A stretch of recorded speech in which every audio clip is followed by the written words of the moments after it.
नमस्कार, मैं हूं कनुप्रिया सत्तन और आप देख रहे हैं लाइव टीवी समाचार। आइए नजर डालते हैं आज की कुछ खास खबरों। जनपद पिथौरागढ़ में स्थित बिल्केश्वर महादेव जी का मंदिर सदियों से परम पूजनीय है। आस्था और भक्ति का संगम कही जाने वाले महादेव जी के इस पावन स्थल के प्रति भक्तों में अगाध श्रद्धा है। ये मंदिर अनेक ग्रामीण लोगों की पूजा अर्चना का भी पावन केंद्र है। इन दिनों यहाँ भक्त जनों की बहुत भीड़ लगी रहती है। दूर दराज से क्षेत्रों से भी श्रद्धालु जन यहाँ पहुंचकर महादेव जी के दर्शन करते हैं। सौंदर्य से परिपूर्ण घाटियों के मध्य स्थित ये स्थान अनेक पौराणिक मान्यताओं को अपने आप में समेटे है।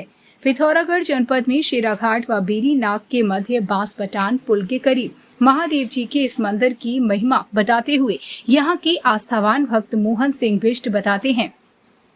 बांसपटान के आंचल में खरौली नामक स्थान पर भगवान शंकर जी का ये मंदिर पांडव कालीन गाथाओं को भी अपने आंचल में समेटे है। इस मंदिर क्षेत्र में पहुंचने पर स्थानीय भक्त जनों ने यहाँ के महत्व पर प्रकाश डाला है। आइए जानते हैं किसने क्या कुछ कहा। रमाकांत पंत की रिपोर्ट। इस क्षेत्र के आस्थावान भक्त सूबेदार श्री विक्रम सिंह राठौर जी भी हमारे बीच में उपस्थित हैं, जो बिल्केश्वर महादेव जी के चरणों में बड़ी आस्था रखते हैं, बड़ी श्रद्धा रखते हैं। सूबेदार साहब, हम आपसे थोड़ा सा ये जानना चाहेंगे कि इस क्षेत्र के आसपास कौन कौन से गांव हैं जिनकी श्रद्धा इस बिल्केश्वर महादेव जी के प्रति है, उन गाँव के थोड़ा नाम बताइएगा। इस बिल्केश्वर महादेव के चारों तरफ जखेड़ी, वैशाली, सबसे नजदीक इसमें खैरोली है। अच्छा, खैरोली गांव सबसे नजदीक। उसके बाद जखेड़ी, वैशाली, इधर पूर्व की तरफ चले जाओ तो यहाँ पठान, अच्छा, बांस, भयूं, इधर गोलती, नोसिया, चौड़ा, अच्छा, काली खेत, अच्छा, ये यहाँ सनखेत, अच्छा, और ये मुख्य गांव है यहाँ के। अच्छा, शिवरात्रियों या अन्य सावन के महीनों पर यहाँ पर किस तरह की रौनक होती है? ये सावन के महीने में और माघ के महीने में। जी जी। यहाँ पर सावन के सोमवार को, माघ के मंगल को बहुत सुंदर, बहुत लोग दूर दूर से आते हैं यहाँ पर दर्शन के लिए।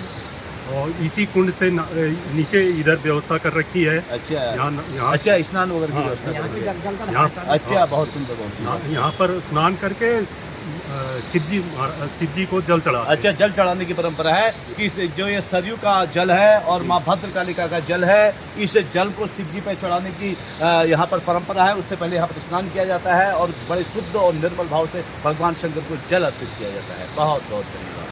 बिल्केश्वर महादेव मंदिर के प्रांगण में ये सभी भक्तजन हैं और जो यहाँ इस पर्वत श्रृंखला में विराजमान आध्यात्म की विराट विरासत के बारे में गहन जानकारी रखते हैं और जानकारी दे रहे हैं कि यह मंदिर पांडवकालीन मंदिर है और प्राचीन समय से आस्था व भक्ति का अलौकिक संगम है। इस क्षेत्र में जो असीम शांति है उसका वर्णन शब्दों में नहीं किया जा सकता है। हमारे साथ बिंदुखत्ता क्षेत्र के वरिष्ठ सामाजिक कार्यकर्ता श्री बसंत पांडे जी, जो वरिष्ठ पत्रकार भी हैं और एक शिक्षा जगत में एक अद्वितीय उदाहरण हैं, आज बिल्केश्वर महादेव मंदिर के दर्शन करने हेतु बिंदुखत्ता क्षेत्र से यहाँ पधारे हुए हैं। और पांडे जी, आप थोड़ा सा अपने अनुभव, आप इस क्षेत्र में आए और आपको इस क्षेत्र की में कैसा महसूस कर रहे हैं, आप इस दुर्गम पर्वतीय क्षेत्रों में यहाँ के वातावरण के बारे में आप क्या कहना चाहेंगे?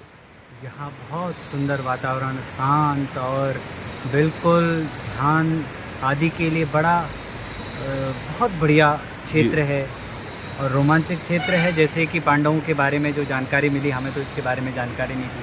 कई ऐतिहासिक जानकारी यहाँ आके मिल पा रही है इसके लिए, और यहाँ के लोग बहुत भले लोग हैं, बहुत अच्छा। तो आप आज यहाँ आए, फिर कभी भविष्य में आपकी? बिल्कुल, अवश्य, जब प्रभु की कृपा होगी अवश्य फिर पुनः आएंगे। बस चलिए, बहुत बहुत मन तो करता ही आने का। धन्यवाद पांडे। मंदिर के आस्थावान भक्त गुरुजी हमारे बीच में उपस्थित हैं। गुरुजी, आपका शुभ नाम पूरा क्या हुआ? महंत विश्वासगिरी महाराज जी यहाँ पर अपने आराधना के श्रद्धा पुष्प निरंतर भगवान शंकर के चरणों में अर्पित करते हैं। विगत कई वर्षों से यहाँ पर भगवान शंकर की सेवाएं अर्पित कर रहे हैं। गुरुजी, इस स्थान का थोड़ा सा क्या पौराणिक महत्व है और यहाँ पर कब कब मेले लगते हैं कुछ? यहाँ पे तो ऐसा है कि विशेष पर्व तो यहाँ पे शिवरात्रि का होता है। जी, अच्छा, और वैसा मेरी उससे तो यहाँ पे त्रिवेणी का संगम है ये। अच्छा, त्रिवेणी का संगम है, तीन नदियाँ मिलती हैं। 3 नदियों का संगम है। अच्छा, वैसे ये भद्रकाली भी कही जाती है। अच्छा, इस नदी को भद्रकाली नदी भी कहते हैं। भद्रकाली नदी वहाँ से प्रवेश होकर आ रही है। अच्छा, जो ये नदी बह रही है इसको भद्रकाली नदी भी कहा जाता है। भद्रा नदी के नाम से प्रसिद्ध है। भद्रा नदी के नाम से। ठीक हो गया। भद्रा नदी का जिक्र तो पुराणों में आता ही है। और ये जो जलकुंड है गुरु जी, ये एक सामने जलकुंड अभी आपने दिखाया था, ये जल कहाँ से है? ये जो जल है महाराज ना, ये आपका बागनाथ से आया है। सब्जी मैया का सुंदर और पवित्र जल आता है इसमें, बहुत सुंदर। अच्छा, ये पौराणिक टाइम से ये इसका वो प्रचलन है, मतलब अच्छा, अपना अलग महत्व है। जिस समय यहाँ पे भीम जी घाट का उद्घाटन करना चाह रहे थे ना, अच्छा अच्छा, घाट बनाना चाह रहे थे। अच्छा, वो नहर खुदाई कर रहे थे। अच्छा, उनके करते करते में सुबह का समय होने को आ गया है, सुबह का पार होने को आ गया। अच्छा, उन्होंने उसको फिर बंद कर दिया। अच्छा, उसके प्रतीक आज भी मौजूद है सामने पहाड़ी, यहाँ पे एक सामने पहाड़ी नदी के किनारे एक घाट दिखता है उनका। अच्छा, उसको घाट के रूप में मानते हैं हम लोग, ये उनका घाट था। चलिए, बहुत सुंदर।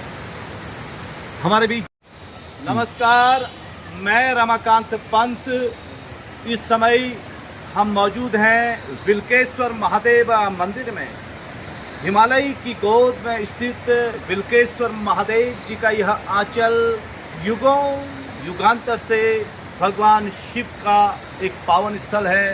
दूर दराज क्षेत्रों से भक्तजन यहाँ पर भगवान शंकर की पूजा अर्चना करने के लिए आते हैं। और क्या कुछ इस मंदिर का पौराणिक महत्व है, सबसे पहले हमारे बीच में उपस्थित हैं इस क्षेत्र के वरिष्ठ सामाजिक कार्यकर्ता और जिन्होंने योग के माध्यम से इस क्षेत्र में एक अद्भुत क्रांति को जन्म दिया है, सहयोगाचार्य हमारे बीच में हैं मोहन सिंह बिष्ट जी। और बिष्ट जी से मिलते हैं। बिष्ट जी, राष्ट्रीय न्यूज़ चैनल लाइव टीवी समाचार में आपका बहुत बहुत स्वागत है। और आपसे जानना चाहेंगे सबसे पहले आप ये इस क्षेत्र का, यह क्षेत्र किस जिले में पड़ता है और इस क्षेत्र का क्या महत्व है, इसके बारे में थोड़ा संक्षिप्त रूप से प्रकाश डालने की कृपा करेंगे। धन्यवाद पंत जी। ये स्थान पिथौरागढ़ जिले के गंगोली हाट तहसील गणाई गंगोली जी जी खैरोली नाम से श्री बिलकेश्वर महादेव और इसी के बीच झाली देवी मैया यहाँ पर है। अच्छा, झाली देवी सामने पर्वत सामने है। जो पर्वत है बहुत सुंदर। और बिलकेश्वर महादेव खैरोली, बांसपटान, जिखेड़ी, वैशाली, चौड़ा गोलती के ये चारों ओर गांव बसे हुए हैं। इसके बीच में ये कुल्लू नदी के बिल्कुल किनारे। अच्छा, ये जो नदी बह रही है, हाँ, थोड़ा सा एक कैमरा दिखाएगा। अच्छा, ये जो नदी है गुरुजी, इसको क्या कहते हैं? ये कुल्लू नदी। एक सामने ये जलकुंड है, जलकुंड बागेश्वर से गुप्त गंगा अंदर ही अंदर। अच्छा, ये जो जलकुंड है, अच्छा, बागेश्वर का जल इसमें आता है। और सामने उत्तर के पार में जो है यहाँ पर अच्छा, सामने उत्तर की दिशा में एक चट्टान है। अच्छा, और ये जो जल है ये राम गंगा नदी जो थल वाली नदी है, इसका जल यहाँ पर आता है। अच्छा, आप ये बताइए यहाँ पर ये बिलकेश्वर महादेव जी की स्थापना वैसे कब से हुई होगी? ये पांडवों के जमाने में बहुत पहले प्राचीन इसका इतिहास है। पांडव कालीन जी यहाँ पर। और भीम जी ने देखो, भीम ने यहाँ पर एक घाट जोड़ने की योजना बनाई थी एक घाट में। और यहाँ पर भीम का घाट भी है। और ये गूल जो प्रत्यक्ष जो यहाँ पर चट्टान में एक नाला है, ये गूल के रूप में। बहुत सुंदर।